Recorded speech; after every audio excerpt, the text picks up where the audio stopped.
We all know the boys in the air, known as the Air Force, are the eyes in the sky and provide support to all the branches of the military, from sea to land. Today, in keeping with my military videos about Denmark, we are going to learn as much as we can about the flyboys of Denmark. This is the Royal Danish Air Force, its history, its community, and its valor. What's going on, guys? Welcome to FTD Facts, the channel where I look at people, cultures, and places from all around the world. My name is Dave Wobble, and in today's video, as you can see, we are looking at the Danish Air Force. And for me, I'm pretty excited for this because we've done a lot of videos looking at military units within Denmark. I've looked at how powerful this country is, and I've just talked a lot about some good things about the country itself. So learning more about Denmark is always a thing that I like to do. And me being Canadian, you know, I like to learn about a lot of different countries in Europe and see how they're doing things differently from my own. With that in mind, before I get started into this video, I'm just going to let you guys know that down in the description box below, if you guys are here for military Denmark stuff, I got some cool playlists. I'm going to talk about that more a little bit later, because let's just get started talking about the facts.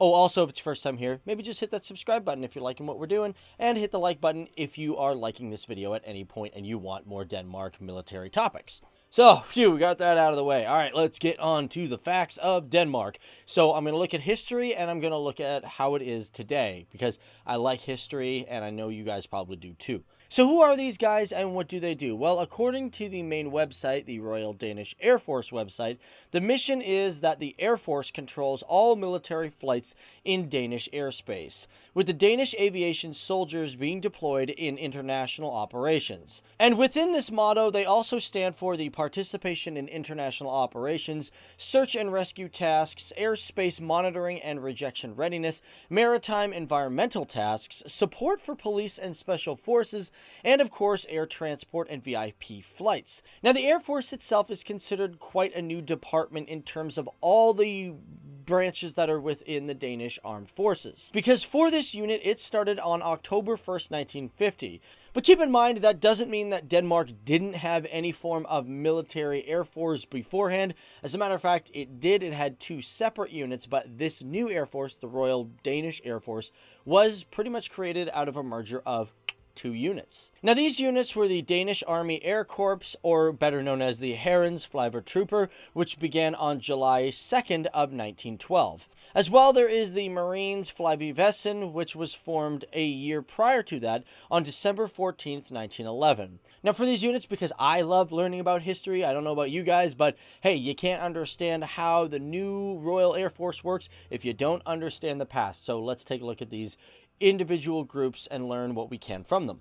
Now, the Herrens Flyvevåbnet initially started off with only one plane, and that was the Bergen Storm Monoplane, with its first unit flight operating out of Flyvevåbnet. Of course, during the Second World War, this unit operated quite a handful of aircraft, with approximately about 70 of them. And for them, they used a lot of breeder-class planes from the Netherlands, also de Havillands, and of course, Gloucester gauntlets. As for the Marines Flyvevåbnet, they had about 27 forms of aircraft during the Second World War. For this unit, they used Dorniers, Hawker Nimrods, Hekul HE-8s, and Hawker Dantrops. Now, when it comes to the Second World War, we've talked a lot about this, especially when it comes to me learning about the Danish Army, which actually, guys, by the way, if you guys are really interested in learning more about military units within Denmark, well, you guys want to hit this card right here. I'm also going to put it at the end of the video in the description box below, but if you guys just want to learn more about military units, just an FYI, I've put everything in a nice little playlist so you can just learn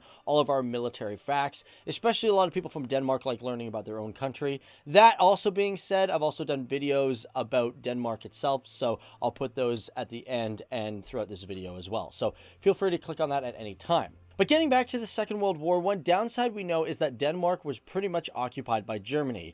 And during that time, Germany didn't allow the country and individuals to operate planes. Now, also during that time, I should mention the fact that it's widely known that 4 pilots from Denmark volunteered for the German Luftwaffe, which is the Air Force of Germany. Now, I know that's not really a positive good fact, but it is history. Now, also in the same breath, I should mention the fact that a lot of pilots and individuals fled from the country and joined other units around the world. And of all these units, I should mention one of the more popular ones, and that is the Danish Brigade that was operated in Sweden beginning on November 15th, 1943. Now, one thing that I was reading about that made me go, here a little bit was the fact that although Germany lost the war, after the war, because they had occupied the whole region of Denmark, they left behind a lot of planes. And for that, I was thinking to myself, I'm like, yo, wait, so did Denmark get a lot of like Messerschmitts and a lot of other unused craft or used craft that the Germans had that they just, didn't end up destroying? Unfortunately, though, that wasn't really the case, because truth be told, after the war, Britain came in and the other allied countries and said, no, we're destroying all these aircrafts, even Denmark, I'm sorry, but you guys can't have them. But of course, after destroying all these aircrafts, that made a major question: how does Denmark defend itself? And that was a big one, especially with like Russia coming in and, that whole tension that was going on in Europe that eventually led to the Cold War. So to prevent the Russians from taking airspace in Denmark, the British had decided to give Denmark their older leftover planes of Spitfires and Oxford planes. And as a matter of fact, they received about 41 of these Spitfires in total after the war, and they were in use until about 1956, until they pretty much decided to scrap them for newer aircraft. Also, interesting fact when it comes to the Spitfires, and I gotta talk about this because I love Spitfires. I think they're just the coolest plane ever. I'm sorry, P-51 Mustang, you just don't look as cool as a Spitfire. Sorry, I know a lot of people are going to be like, what? How dare you say that against the Mustang? But back to my fact about the Spitfire, they say there's about there's one for sure, maybe a second one that is still floating around that didn't get scrapped. And the weird part is, one of these was found in a children's playground. Now, I'm saying there might be two because they also stated that they refurbished another one. I don't know if this is the one from the children's playground. I do know that they have one that's refurbished and basically on display for people to see. Now, as I stated earlier, after the Second World War, the remaining Danish Air Force units formed what is known now as the Royal Danish Air Force. And for jets, one of the first ones they received was in 1952. These were the FG-84 Thunder jets, and they were given to them as military aid from the United States. You may also wonder, why did the United States give this country jets? Well, like I said, the Cold War was coming in, and because Denmark was a part of NATO and it was an allied country with the United States and a lot of other European countries, they decided that this is a place that needs to be defended. And of course, of these new FG-84s, they say that there was approximately 246 of them given to Denmark anywhere between the years of 1952 to 1954. Now, of course, it might seem like a really good idea to give Denmark all these planes. The major downside was unfortunately, there were a lot of accidents with these planes.